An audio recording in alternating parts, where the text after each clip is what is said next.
जय हिंद साथियों, आप देख रहे हैं चाय और बिस्कुट। मैं हूं आपका अपना हौसलाल सिंह। आज हम बात करने वाले हैं रसोई gas LPG liquid petroleum gas के बारे में। वैसे तो यह गैस हमारे किचन या हमारे घरों में खाना बनाने के लिए काम आती है, लेकिन अगर आप चाहें तो इसी गैस से अपने देश की सरकार भी बदल सकते हैं। यही आपको पता है हुआ था जब कांग्रेस की सरकार पावर में थी और वहां पे बीजेपी ने उस समय पे सिलेंडर सर पे उठा के कहा था कि पेट्रोल का क्या हुआ मित्रों। गैस हो, पेट्रोल हो, डीजल हो, हर प्रकार से महंगाई बढ़ रही है कि नहीं बढ़ रही है। आज वही गैस कहीं ना कहीं उनके लिए एक बहुत बड़ा मुद्दा बन चुकी है। देखिए, वैसे तो जो अभी भारतीय जनता पार्टी है वो यह कहती है, अगर आप वो उसी पार्टी को अपोजिशन में देखते हो ना, बहुत अच्छे अपोजिशन का काम करती है, लेकिन अगर इनसे कोई सवाल करे तो इनको लगता है कि देश या फिर जो धर्म खतरे में आ गया है। अब वही चीज आज हुई है। अगर आपने हमारे प्रधानमंत्री श्री नरेंद्र दामोदर दास मोदी जी की वीडियो देखी है, जिसमें वो यह कहते हुए दिख रहे हैं कि आजकल बहुत चर्चा एलपीजी को लेकर हो रही है। कुछ लोग हैं जो पैनिक क्रिएट करने का प्रयास कर रहे हैं, अपना एजेंडा चलाना चाहते हैं। इसमें हुआ क्या, जितने भी जो हमारे भारत की जनता है उन्होंने कहीं ना कहीं रसोई गैस को स्टोर करना शुरू कर दिया और बहुत सारे सिलेंडर लेना शुरू कर दिए। अब इस सिचुएशन में क्या हो सकता है कि आने वाले समय में आपको जो गैस है उसके प्राइस में बढ़ोतरी देखने को मिल सकती है और कहीं ना कहीं अब ब्लैक मार्केट, आपको पता है, वहाँ से आप सिलेंडर ज़्यादा प्राइस में एक जो गरीब या फिर मध्य वर्गीय परिवार है उनको खरीदने पड़ सकते हैं। मुझे ऐसा लग रहा है कि ये जो चुप्पी हमारे देश के प्रधानमंत्री ने या फिर दुनिया के जितने भी जो राष्ट्रपति या प्रधानमंत्री है उन्होंने आज रखी हुई है ईरान और इजराइल के वॉर के संदर्भ में, तो यह आने वाले समय में हम सभी को पता था कि ऐसी सिचुएशन पैदा करवाएगी।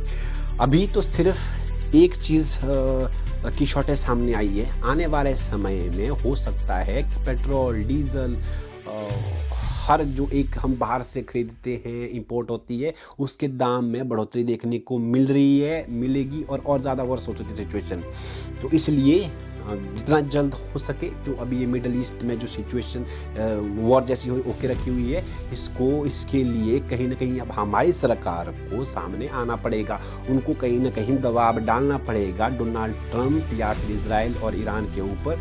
दूसरा मुद्दा हमारे सामने वो है, अगर आप काबिया चरण को जानते हैं जो कि सनराइजर हैदराबाद की ओनर है, उन्होंने द 100 लीग जो कि होती है इंग्लैंड में, ठीक है ना, उसमें एक पाकिस्तान के खिलाड़ी अबरार अहमद, जो हमेशा में आपको चाय के कप पकड़े हुए मिलेगा, जो कि भारत की जनता के सेंटीमेंट को कहीं ना कहीं हट करता हुआ आपको दिखेगा, उसको खरीद लिया है हैदराबाद की फ्रेंचाइज ने। और इसका जो पूरे भारतवर्ष में आपको पता है, पूरे भारतवर्ष की जितनी जनता, उनके मन में कहीं ना कहीं ठेस पहुंची है कि एक तरफ तो आपने मुस्तफिजुर जो कि बांग्लादेश के खिलाड़ी है उनको Bharat IPL Indian Premier League से बाहर का रास्ता दिखाया, और दूसरी तरफ आप बाहर जाके एक पाकिस्तान के खिलाड़ी को खरीद रहे हैं। ये कहीं ना कहीं एक ऐसी सिचुएशन है। एक तरफ तो वर्ल्ड क्रिकेट बोल रहा है कि काव्या चरण ने एक बहुत अच्छा फैसला लिया, स्पोर्ट्समैनशिप को आगे बढ़ावा देने के लिए उन्होंने सारे जितने भी जो मुद्दे थे उन पे पानी फेर के पाकिस्तान का एक खिलाड़ी ले लिया। लेकिन दूसरी तरफ हमारे भारत की जनता में यह आक्रोश दोबारा से फैल गया है कि एक तो आपने अपनी फ्रेंचाइज का नाम हैदराबाद रखा, सनराइजर रखा हुआ है, और दूसरी बात यही है कि जब आपको भारत में इतना सारा प्यार मिल रहा है तो आप बाहर क्यों ऐसी कुछ कांड करके आते हैं कि आप पाकिस्तान के खिलाड़ी को एक, चाहे वो आप इंग्लैंड में उस इवेंट को करवा रहे हैं, इंग्लैंड में आपकी फ्रेंचाइज है, तो आपको वो फट्टा उठाने की क्या ज़रूरत थी?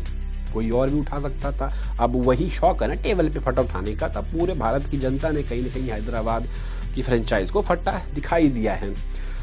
बीते कुछ समय से आपको पता है कि यही चीज़ में शाहरुख खान को ट्रोल किया जा रहा था कि आप क्यों बांग्लादेश के मुस्तफिजुर को अपनी टीम में रख रहे हैं। तो उन्होंने एक फैसला लिया कि मुस्तफिजुर को बाहर करवाया, जिसकी वजह से बांग्लादेश, सोचो, वर्ल्ड क्रिकेट से या वर्ल्ड कप से बाहर हुई थी।